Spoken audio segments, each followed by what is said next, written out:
Raymond e o Grupo Hispano.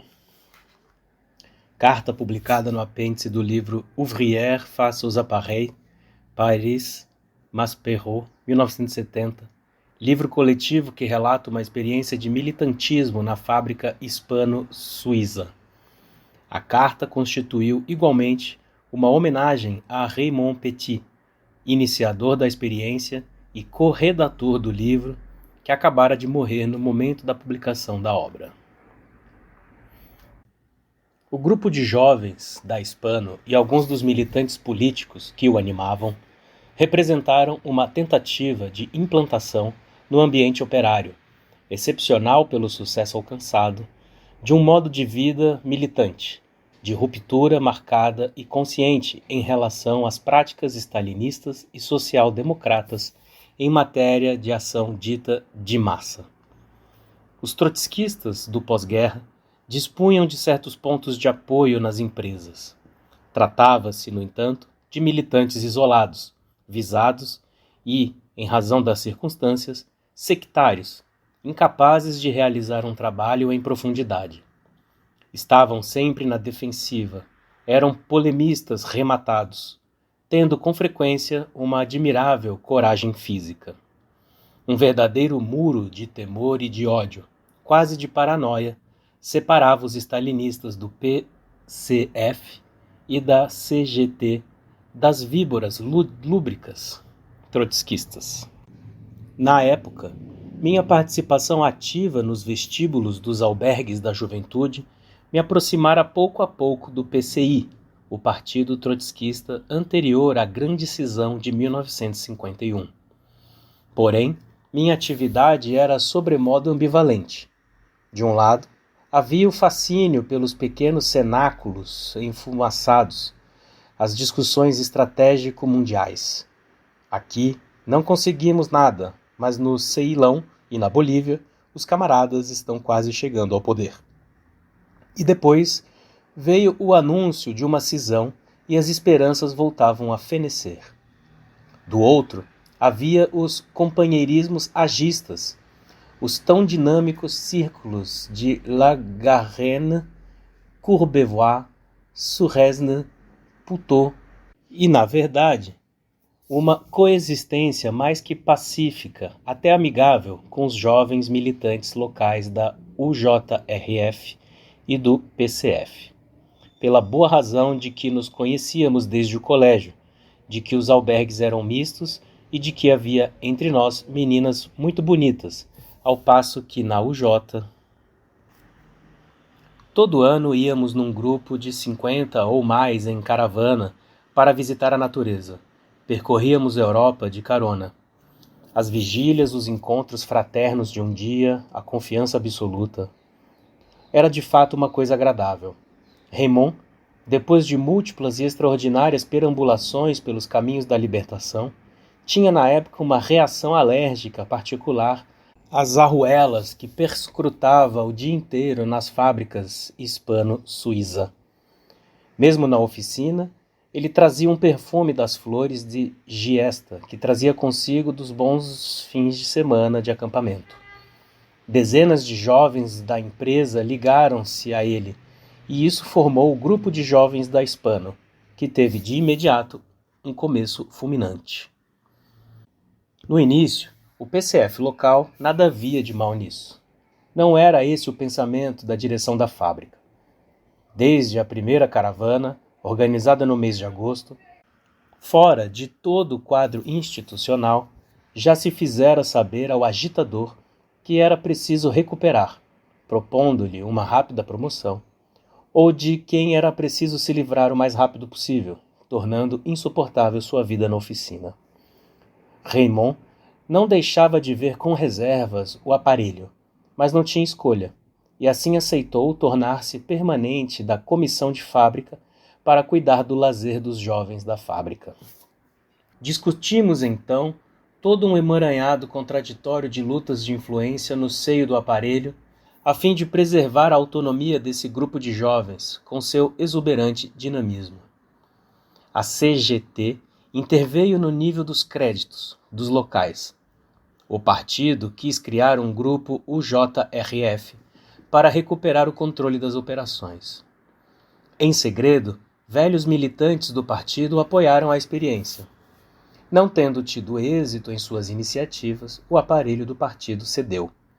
Raymond foi reenviado à base e recuperou sua máquina e os companheiros de oficina. Pouco tempo depois, tornou-se delegado do pessoal. Normalmente, as coisas teriam parado por aí, mas, pelo contrário, elas viriam a evoluir. De minha parte, aluno do colégio e mais tarde estudante trotskista, por vezes me era difícil aceitar as prudências táticas de Raymond. Por que tantas preocupações? Só aos poucos comecei a entender a natureza das extraordinárias resistências, do egoísmo, do euísmo que dominavam o aparelho local do partido e da CGT, e que era preciso contornar e superar. Tive inúmeras vezes a oportunidade de discutir diretamente com esses metidos a importantes. Em particular, quando de um estágio em Baillet, em que eu propusera aos participantes, na forma de um jogo, uma espécie de pesquisa de opinião que, uma vez computada, tornaria claras reivindicações e os anseios de matéria de organização, algo diametralmente oposto à prática da CGT, especialmente quanto à questão das reivindicações de aumento linear de salários. Ocorreu-me por vezes de manifestar oposição mais ou menos diretamente a Raymond, em especial no ano de 1950, quando os trotskistas fizeram o maior estardalhaço em favor do envio de brigadas à Iugoslávia. Iríamos investigar e dizer a verdade sobre a Iugoslávia, que, do dia para a noite, os stalinistas qualificaram como fascista. Vai lá ver, disse-me um militante da seção do PCF de Courbevoie, veterano das Brigadas Internacionais. Vai ver que os americanos instalaram bases lá. Vou dar um mapa dos locais onde foram implantadas. Na volta você nos dirá o que viu. Confiamos em você. Se você fosse trotskista, a coisa mudaria de figura. Não iríamos discutir. Cortaríamos seu pescoço. Eu acabara de receber minha carteira do Partido Trotskista, depois de um longo estágio probatório e um teste junto à MRJ, Mouvement Révolutionnaire de la Jeunesse, Movimento Revolucionário da Juventude. Houve uma tremenda confusão, eu me lembro, porque eu convencera o filho do ex-prefeito comunista de La Garenne a ir para a Iugoslávia. Os militantes do partido começaram a me lançar olhares estranhos.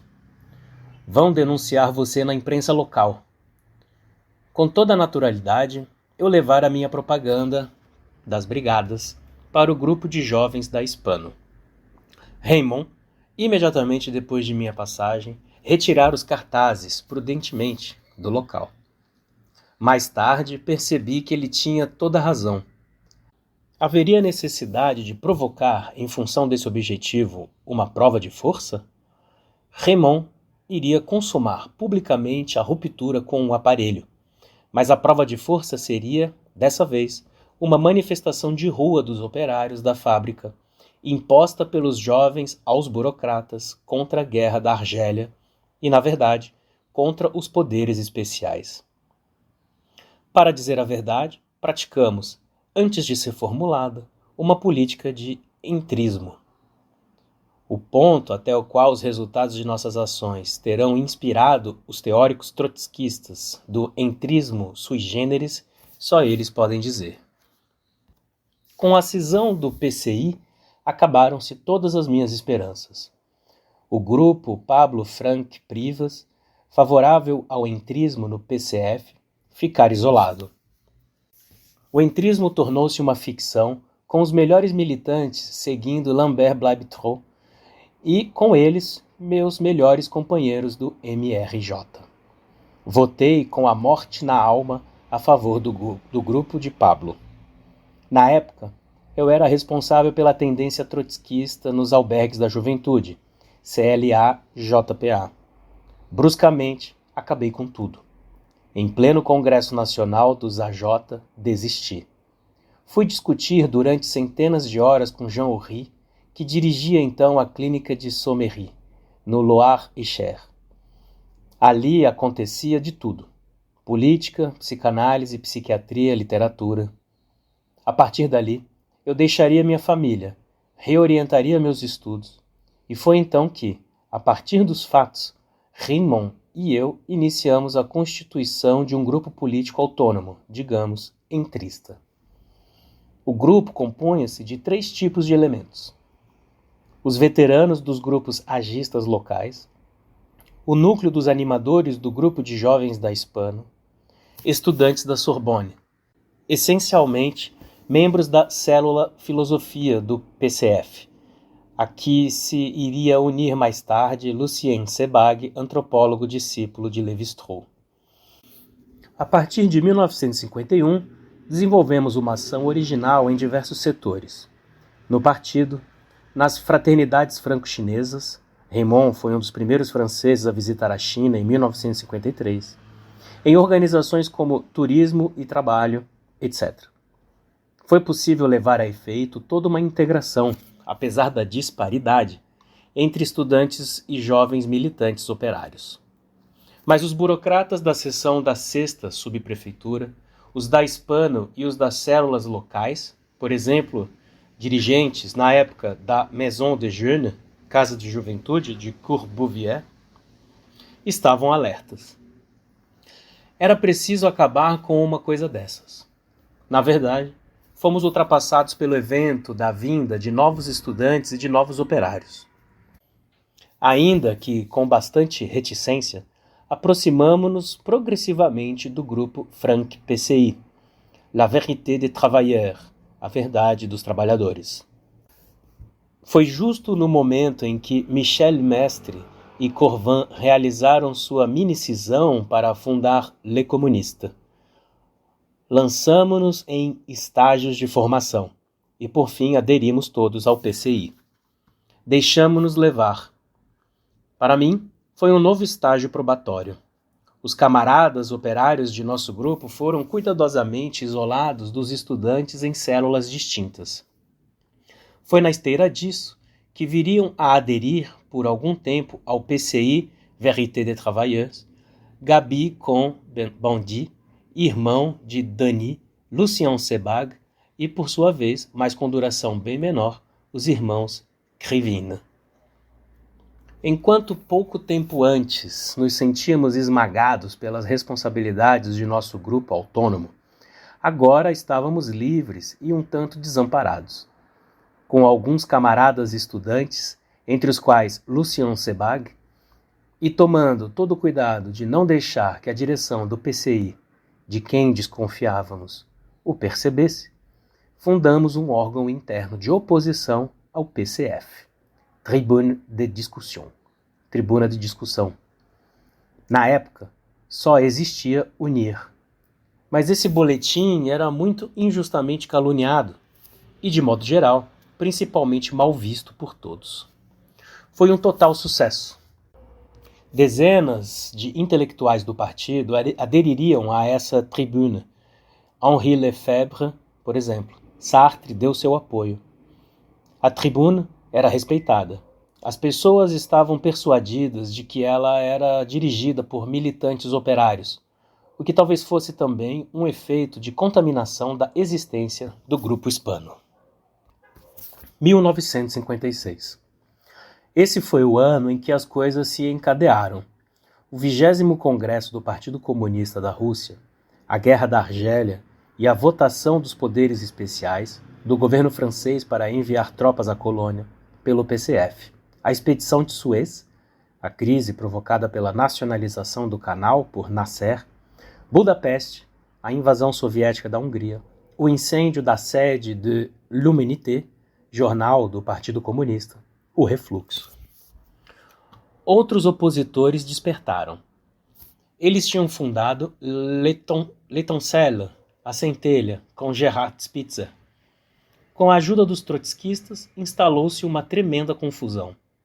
A oposição comunista acabou por se fragmentar. O PCI levou consigo uma voie comunista, via comunista, primeira fórmula, que pretendia, em subtítulo Dar continuidade. L'Étincelle, Tribune de Discussion, número 1, janeiro de 1958, fruto de uma efêmera fusão desses dois boletins. La Voix comunista pretendia enfrentar Voix Nouvelle, Novos Caminhos, que era animada principalmente pelos militantes da célula Sorbonne Lettres do partido. Houve também uma Tribune du Communisme, Tribuna do Comunismo, que se associaria ao PSU em construção. Tudo estava manifestamente acabado. Raymond, os camaradas de nosso grupo e eu decidimos sair do PCI. Estávamos mais do que saturados. No dia 13 de maio de 1958, houve uma inverossímil mascarada de mobilização do PCI com vistas à organização da resistência. Desejávamos salvar o máximo possível o que restava da corrente de oposição. Voltamos à força à redação de La Voix comunista e nos dedicamos abertamente a expulsar os trotskistas que a infestavam. Alguns dirigentes do PSI nos estimulavam por baixo do pano, mas foram bem poucos os que nos seguiram na cisão. Meus artigos em La Voix comunista eram assinados por Claude Arrieux.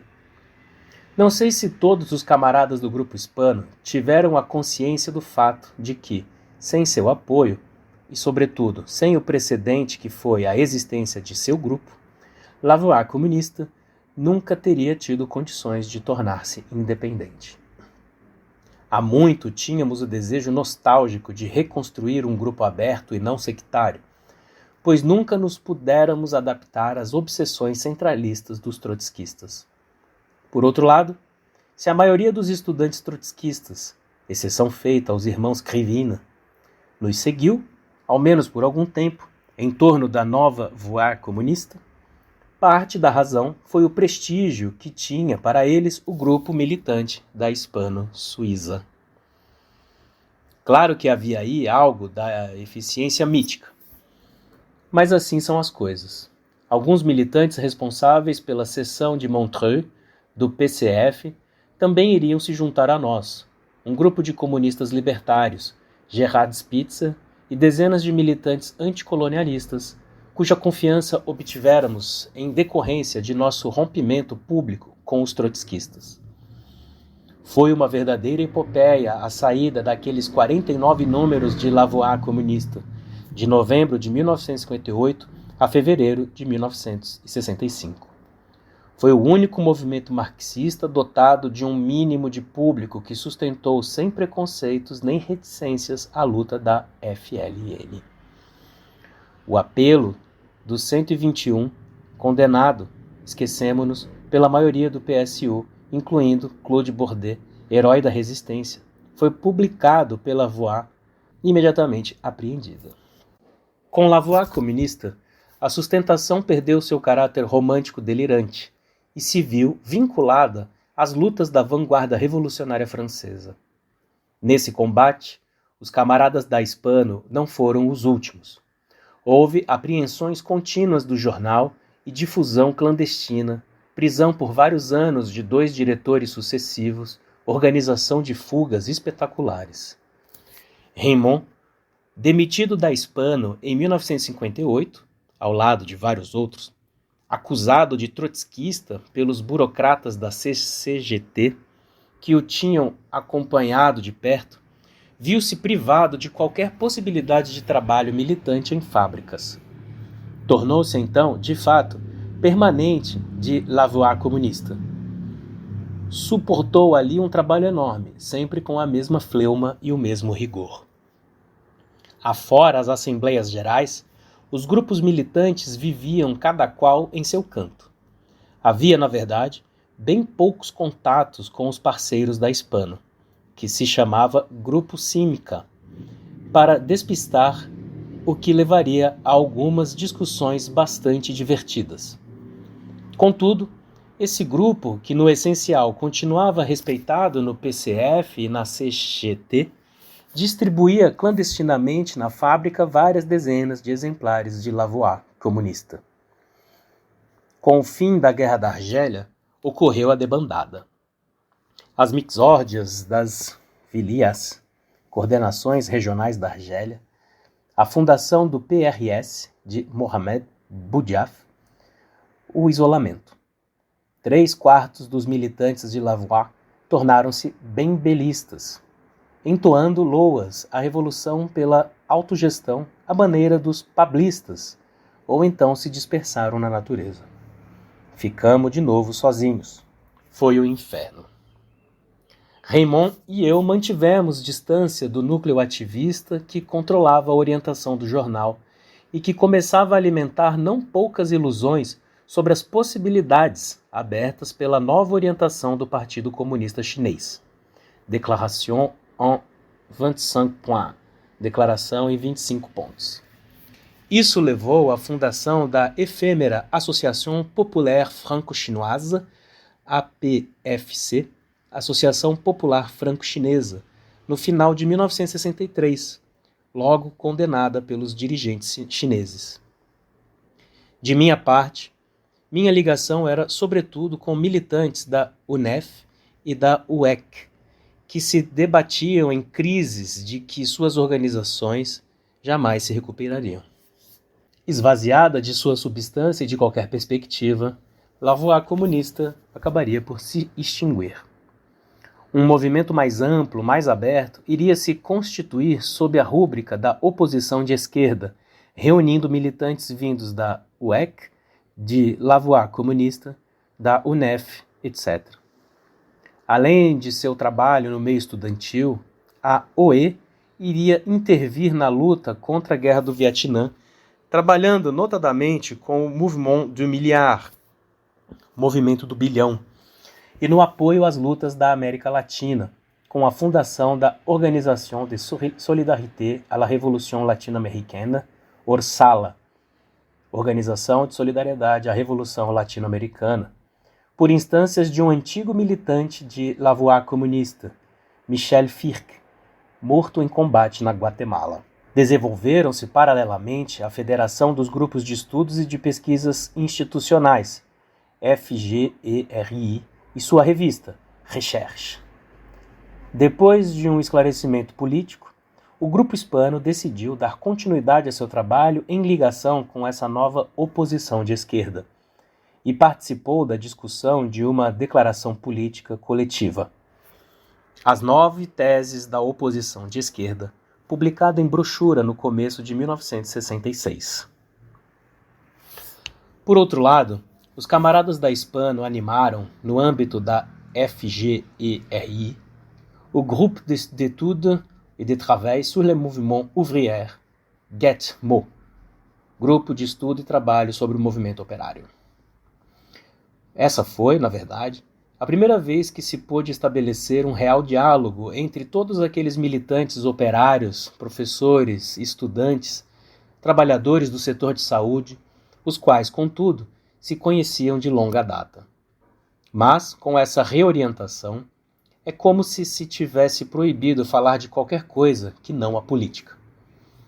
Uma nova barreira imaginária fora rompida e essa ruptura prefigurou, de certo modo, o que ocorreria em maio de 1968.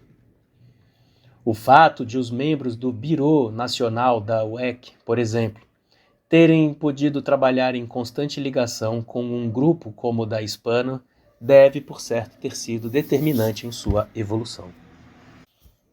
É verdade que, mais tarde, em maio de 68, fomos todos ultrapassados. Ainda que todos os militantes dessa corrente estivessem em pé de igualdade com o movimento de 22 de março e os comitês de ação. A partir de fevereiro de 1968, os contatos foram feitos pelos estudantes de Nanterre. A ida às AG do 22 de março, em Nanterre, a partir do começo de maio, de militantes do Grupo Hispano, talvez tenha contribuído também para fazer avançar as coisas. Mais uma vez, sei que se trata de algo que age sobretudo na ordem psicológica. Mas por que não? No geral, não foi uma espécie de trabalho psicanalítico, de desmistificação, o que realizamos durante tantos anos. Explorar, abalar e superar, na medida do possível, os tiques e maneirismos do militantismo revolucionário tradicional? Raymond e outros militantes operários do Grupo Hispano eram apaixonados pela psicanálise e pela psiquiatria. Os militantes sérios, vindos de fora, sempre que descobriam isso, ficavam estupefatos. Antes de ser julgado por suas ideias e por seu programa, o militante era avaliado por sua seriedade e a partir de critérios, para ser franco, psicanalíticos. Discutir os problemas psicossexuais do grupo e discutir sua orientação política tinham a mesma importância. Os militantes formados assim tinham o dom de enervar e desorientar os interlocutores dos aparelhos políticos e sindicais tradicionais. Mas também tinham o dom de atrair os jovens militantes ainda não deformados. A meu ver, a razão do sucesso do Grupo Hispano foi o fato de ele ter sido o lugar de uma ruptura deliberada da textura habitual das relações militantes. O que lhe conferiu importância foi o fato de essa ruptura ter ocorrido no interior de uma importante metalúrgica. Esse grupo foi como um osso que ninguém conseguia roer. Algo que, em nossa formulação privada, chamamos de grupo analítico. Um grupo que atravessa a ordem normal das coisas. Um grupo lapso, que deixa que se exprimam os desejos profundos dos jovens trabalhadores. Desejo de acabar com o formalismo, com o dogmatismo, com os modos burocráticos de agir. De acabar com as reuniões tediosas que só servem de cenário teatral às exibições narcísicas dos burocratas. Desejo de conseguir a todo custo falar de coisas verdadeiras, portanto, revolucionárias, o que leva os sujeitos a ficarem incomodados, a querer que a coisa mude. Pode ser que a história, uma história capaz de abordar o inconsciente, um dia reconheça o legítimo lugar do trabalho do Grupo Hispano.